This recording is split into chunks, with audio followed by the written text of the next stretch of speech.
Hey yo, hey buddy. Oh shit, I didn't even start. It's not even working. Hello. What's up, guys? Welcome back to the channel. It's your boy Shiggy. As usual, you already know how it is.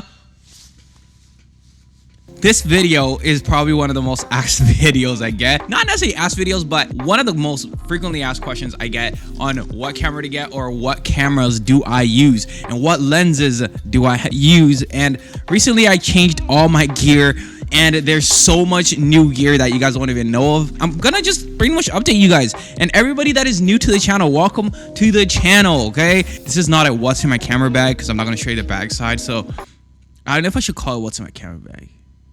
Anyways, I think I'm gonna call it what's in my camera bag. But either way, I'm gonna be sharing with you guys my 35mm camera, my medium format camera, and all the little accessories that I need, as well as the lenses that I use for fashion photography and portraiture, which is gonna be the main thing that I like doing, mainly portraiture. With that being said, let's get straight into the video before you guys wait too long. My 35mm film camera of choice is the Pentax Spot Matic. Beautiful camera. It has a screw mount on it, which means I get screw mount lenses, which is apparently one of the greatest film lenses that you could get because they have a certain coating on the lenses, which is really good. And I can see the results from this that are amazing. This has become my main camera, sold all the rest, and this is my main camera, and it has a 50mm 1.4 on it. Beast of a lens. Like, I'm talking total beast mode. You guys haven't really seen me use this in action yet. Remember, I'm still making a zine/magazine, and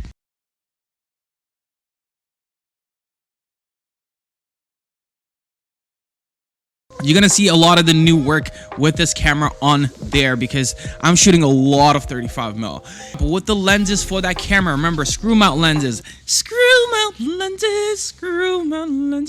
Like, the coolest thing is how screw mount lenses work. Like, you actually cannot screw the camera on wrong. Like, it is literally impossible. When you take this off, oh yeah, you just screw it off. Watch this, guys. Watch this. This is the coolest thing ever. Look at this. You see this right here? Watch this. I don't even know. We're gonna spin it. All right, watch this.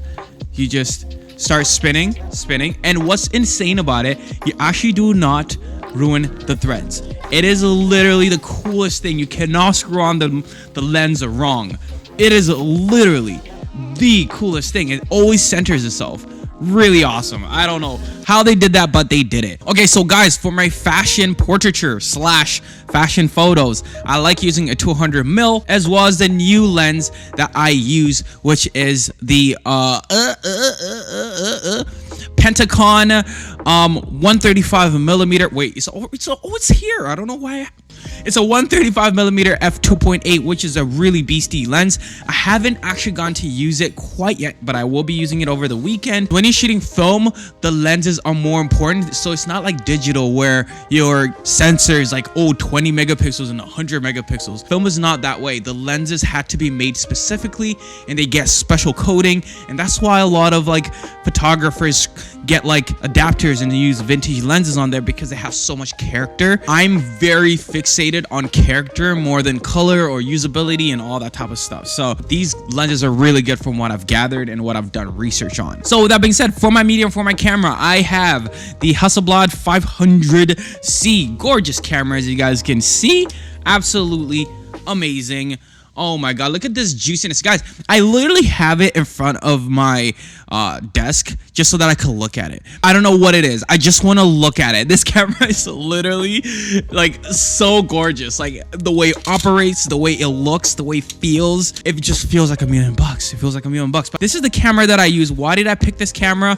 I did have two cameras that were lighter as well as mobile, which was a Fuji GW690 as well as a Pentax 645. Both beautiful, amazing, great cameras, but I ran into a problem where I could not pick what camera to use. Like, I legitimately could not pick what camera to use because I was good with both of them. I spent more time trying to find a camera to use. But if you guys want a more in-depth video on little specific technical stuff as to why I did not pick them, because they are technical stuff, the GW is a 6x9, which means I get less frames, and it's also a rangefinder, but it has an amazing lens. If you guys want to know why I let it down, comment down below. If you want to know why I traded the Pentax 645 as well, comment down below.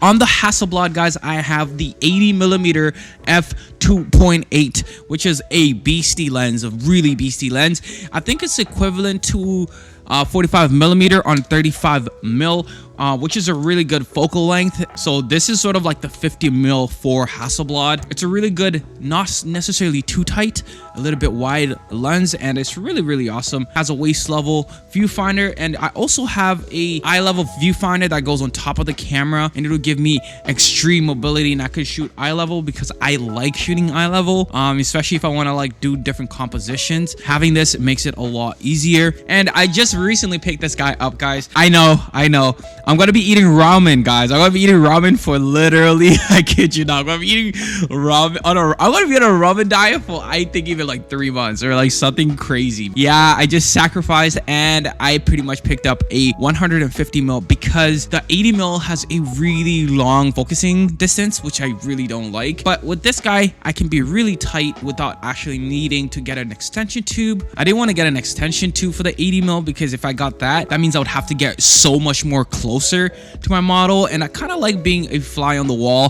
which means I had to get a 150 millimeter, which is really good lens for 6x6, which means I'm gonna get some really creamy bokeh out of that, and really sharp lens, really sharp. And again, like, it really fills up the frame, which is really good. Haven't gone to test it out quite yet, but I am going to be testing it out over the weekend. I'm super pumped to sort of like see what I could do with this. I'm really excited to sort of test that focal length. And last but not least, a new addition to this is actually my new light meter. It's a Soligal or a Soligo, whatever it's called. Okay, this is my new spot meter.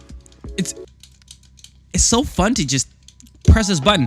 So yeah, this is my new spot meter. The reason why I ended up going with the spot meter, guys, is because I can really play with my exposure. Lately, for the last month, I've been learning to get a good negative, because getting a good negative means getting a good print. And on top of that, I'm learning the zone metering system, because it's really helpful. And I'm also reading Ansel Adams' The Negative, which is a really good book as well. I want to really get that really juicy good negative and good exposure, so that editing past the negative is going to be easy. It's nothing special. It's just $100. It came with the Hasselblad part of the trade, and it's been a really good. And again, I like being a fly on the wall, so this comes in really good in my fashion photos. All I gotta do is just point at the model, get the reading. If I point in the shadows, point at the sky. Okay, boom, there's the sky. Here's my shadows. Where do I want my shadows to fall? Yada yada, and all that type of stuff. And voila. In terms of accessories, I really mainly carry this accessory that does affect the lenses and the cameras. So I'm going to mention this guy. This is just a Tiffin ProMist filter. I think this is a 1.8. The reason why I went with 1.8, a lot of people say it's useless, but I don't think so, is because I want the most subtlest change in the skin. I work with skin, and the softer the skin, better the image, and the less retouching you have to do. And when shooting film, the less retouching you do, the less muddier your photo turns out, which means it's a big plus. So I use this guy. Again, the results are so subtle. My mentality is the littlest things build to the biggest and most beautiful photo, and this has been really good help, because it really softens the skin.